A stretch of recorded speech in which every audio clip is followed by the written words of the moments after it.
भी हैप्पी और फैमिली भी।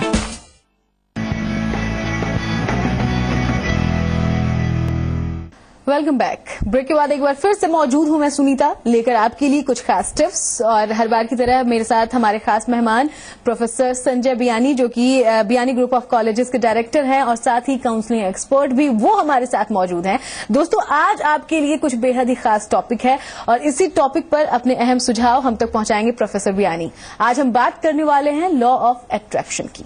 क्या वाकई ऐसा कुछ है जो हमारे अंतर मन में है और वो हमारे आसपास की चीजों को, चाहे वो नेगेटिव हो या पॉजिटिव, उससे अट्रैक्ट करती है? इन तमाम सवालों के हम जवाब लेंगे और इन सवालों का असर आपके करियर पर कितना पड़ता है ये भी जानने की कोशिश करेंगे। प्रोफेसर संजय बियानी, स्वागत है आपका। सबसे पहले लॉ ऑफ अट्रैक्शन, ये थ्योरी क्या है दरअसल, ये समझना चाहेंगे। देखिए, बहुत ही इंटरेस्टिंग थ्योरी है और मुझे लगता है ये वैसी थ्योरी है जैसे ग्रेविटी थ्योरी है। ये अपना काम करती है, आप माने या ना माने। और मुझे तो ऐसा भी लगता है कि अभी हमारी सोसाइटी में जो ये प्रॉब्लम्स आ रही है, विमेन्स को जो लेकर प्रॉब्लम्स है, तो मुझे कहीं लगता है कि कहीं हमारी कमी है। हम लोग नेगेटिव सोच रहे हैं, इसलिए हमारे साथ नेगेटिव घटनाएं घट रही है। और एग्जाम के दौरान भी देखा जाता है, बहुत से लोग तो अधिक पढ़ते हैं और बहुत कम मार्क्स ले पाते हैं, और बहुत से लोग कम पढ़ के भी अधिक मार्क्स लाते हैं। So basically it's a matter of feeling, it's a matter of your emotions, it's a matter of your thought. लेकिन ग्रेविटी का आपने जिक्र किया लॉ ऑफ अट्रैक्शन के लिए, उसका तो एक साइंटिफिक रीजन है। क्या इसका भी कुछ साइंटिफिक रीजन है, या बस मानसिकता बदलने की या खुद में पॉजिटिविटी लाने की जो बातें कही जाती है उसी का एक जरिया? नहीं, आपने बहुत अच्छा क्वेश्चन पूछा, क्योंकि लोग इसको उसी तरह से समझ रहे हैं कि ये कोई आदर्श बात है। ये आदर्श नहीं, इसके पीछे साइंस है। मैंने पूरे अपनी बॉडी को स्टडी किया तो मैंने देखा कि हमारी बॉडी में जो सिर्फ ब्रेन हमारा 2 to 3 सेंटीमीटर साइज का ब्रेन है, और हमारी बॉडी की जो हाइट है वो लगभग 5.5-6 फीट हमारा हाइट होता है। तो प्रॉब्लम यह है कि जब भी हम कोई चीज सोचेंगे, सो हमारा एक थॉट पैटर्न बनेगा। ये इसको इलेक्ट्रोमैग्नेटिक वेव्स भी बोलते हैं। ओके। और इसको आजकल देखा जाए तो फिजिक्स में इस पे काफी स्टडी चल रही है। इसको क्वांटम फिजिक्स भी बोला जाता है। क्वांटा यानी वेरी स्मॉल और नैनो पार्टिकल। हम जो भी सोच रहे हैं वो वेव्स ट्रेवल कर रही है। वो कभी ब्रेक होती है, फिर कभी मिल जाती है, कभी फिर ब्रेक होती है, फिर मिल जाती है।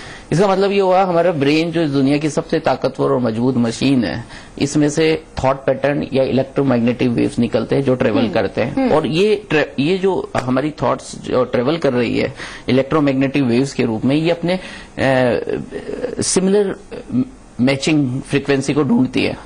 इसलिए हम बोलते हैं अभी सोचा और अभी आप मिल गए। How it possible? बहुत इंटरेस्टिंग बात और इंटरेस्टिंग थ्योरी आप बता रहे हैं। करियर के मामले में ये कैसे इम्प्लीमेंट होता है और कैसे ये पूरा प्रोसेस वर्क करता है?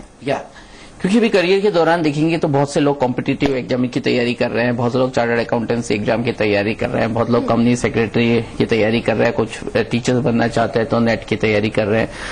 सो ये सब जब तैयारी कर रहे हैं तो आपका थॉट पैटर्न कैसा है? आपको लगता है कि पेपर आउट ऑफ कोर्स आएगा, आपको लगता है कि पेपर अच्छा नहीं होने वाला, कुछ मैं भूल रही हूँ, सो आपकी जो एनर्जी लेवल है वो कम हो जाता है और वही सब कुछ होता है। इसलिए कुछ लोग बोलते हैं मैं जो पढ़ता हूँ वही एग्जाम में आता है, और कुछ लोग हमेशा ये कहते हैं कि मैं जो पढ़ता हूँ आता नहीं कभी।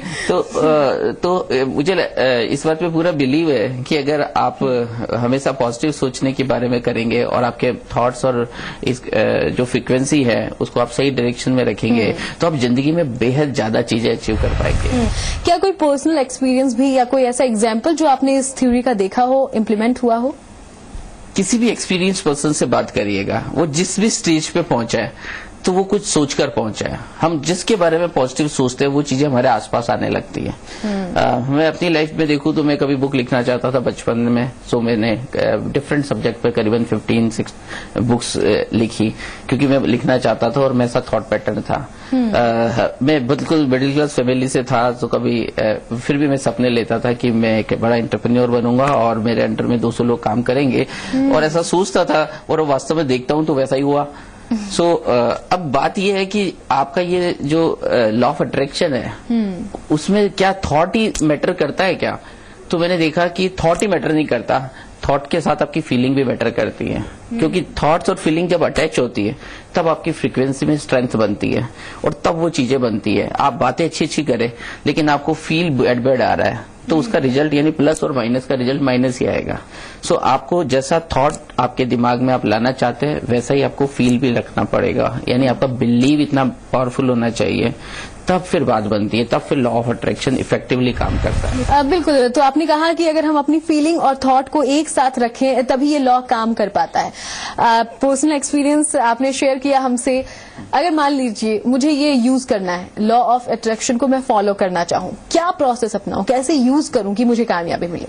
सुनीता जी, ये जो सवाल पूछा है मुझे लगता है यूथ के लिए आज का सबसे महत्वपूर्ण सवालों में से एक सवाल है। और अगर इस सवाल को समझ जाएंगे तो मुझे लगता है उनकी करियर बहुत आसान हो जाएगी, करियर की राह पूरी आसान हो जाएगी।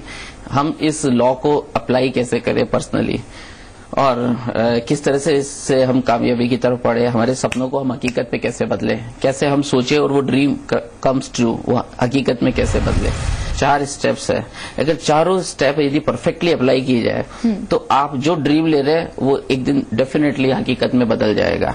और अगर इसको प्रूव करना हो तो आप किसी एक्सपर्ट से, किसी सक्सेसफुल आदमी से पूछेंगे तो आप पाएंगे कि उन्होंने ठीक है 4 काम किए होंगे अपनी लाइफ के अंदर, इसी वजह से वो वहां पहुंचे।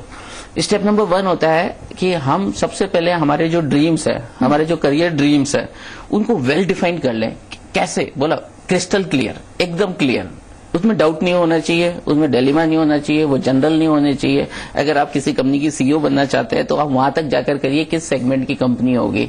आप रिटेल सेक्टर में जाना चाहते हैं, आप मीडिया में जाना चाहते हैं, जिस भी सेक्टर में आप जाना चाहते हैं उसको वहां तक जाके क्लियर करिए, क्योंकि ये पूरा यूनिवर्स आपके वैग इन्फॉर्मेशन को नहीं समझता और वो उसके बारे में डिसाइड नहीं कर सकेगा, क्योंकि वो आपकी भाषा, आपकी संस्कृति, आपके कल्चर, आपकी लैंग्वेज को नहीं समझता। लॉ आपकी ब्रेन से जो इमेज क्रिएट की हुई है उसे जरूर ये यूनिवर्स समझता है। So step number 1 is very much clear.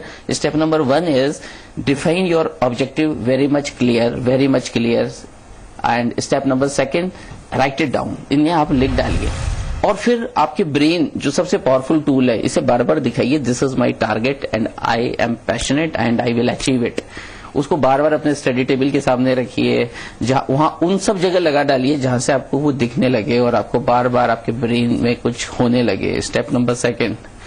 Step number 3 मुझे लगता है एक और बढ़िया स्टेप है जिसमें विजुअलाइजेशन करना है। आपको ये चीजें देखनी है कि मैं वो चीज बन गया हूँ, मुझे वो लाइफ में अचीव हो गया है, और आपको उसको फील करना है ताकि आपको राइट काइंड ऑफ इमोशंस और राइट काइंड ऑफ फीलिंग हो। और स्टेप नंबर 4, ऑफ कोर्स यदि आप अब्रॉड जाना चाहते हैं और आपने पासपोर्ट नहीं बनाया तो फिर आप नहीं जा सकेंगे, आपको कुछ एफर्ट भी डालने होंगे और जेन्युइन डालने पड़ेंगे, क्योंकि अगर आपको कोई चीज फील हो ही नहीं सकती जो आपको बिलीव नहीं हो, फीलिंग में सच्चाई होगी। हाँ, यानी कि ये 4 स्टेप मस्ट है और अगर इनको हम फॉलो करते हैं तो हम लॉ ऑफ अट्रैक्शन को इम्प्लीमेंट कर सकते हैं, कामयाबी पा सकते हैं। एक अंतिम सवाल आपसे लेना चाहूंगी, क्या करना चाहिए ये आपने बता दिया, लेकिन जैसा कि आपने एक एग्जाम्पल शुरुआत में दिया था कि हम सोचते तो हैं वो कि हाँ हम ये करेंगे, लेकिन वो फील नहीं कर पाते, तो क्या कुछ ऐसी चीजें भी हैं जो हमें नहीं करनी चाहिए? इस पूरे प्रोसेस के दौरान आपको एक काम नहीं करना, आपको बिल्कुल नेगेटिव नहीं सोचना। इस पूरे प्रोसेस के दौरान आपको पॉजिटिव बने रहना है। पिछले एपिसोड में हमने आपको बताया था कि आप पॉजिटिव बड़ी आसानी से बन सकते हैं। थैंक यू को इस्तेमाल करिए, इस वर्ड को अपने फील करिए। You are very grateful, you are very fortunate कि आप इंसान बने और आज आप अपने इस करियर के मुकाम पे चल पड़ रहे हैं। सो अगर इन सबको प्रॉपरली अपनाएं कि आप पूरे रिमेन हर टाइम पॉजिटिव रह सके और इन चारों स्टेप को अप्लाई कर सके, तो मुझे लगता है कि वो चीजें आपको अचीव हो ही जाती है, आपके करियर आसान हो जाता है, आपकी नेगेटिविटी खत्म हो जाती है, आप अधिक ऊर्जा और अधिक एनर्जी के साथ काम कर पाते हैं। बिल्कुल, यानी कि अगर ये प्रोसेस कोई यूथ अपनाता है, कोई भी इंसान अपनी लाइफ में अपनाता है, तो न सिर्फ करियर बल्कि उसकी पूरी लाइफ सेट हो सकती है, जैसा कि आपने बताया। बहुत बहुत शुक्रिया आपका प्रोफेसर बियानी। तो प्रोफेसर बियानी ने जो भी सुझाव आपको दिए हैं उसे इम्प्लीमेंट करें और जैसा कि इन्होंने बताया इसी के साथ अच्छा सोचे, थोड़ी मेहनत करें और जिंदगी में आप वो मुकाम हासिल कर सकते हैं जिसकी आपने ख्वाहिश की है। करियर मंत्रा में आज के लिए फिलहाल इतना ही। नमस्कार। तो सब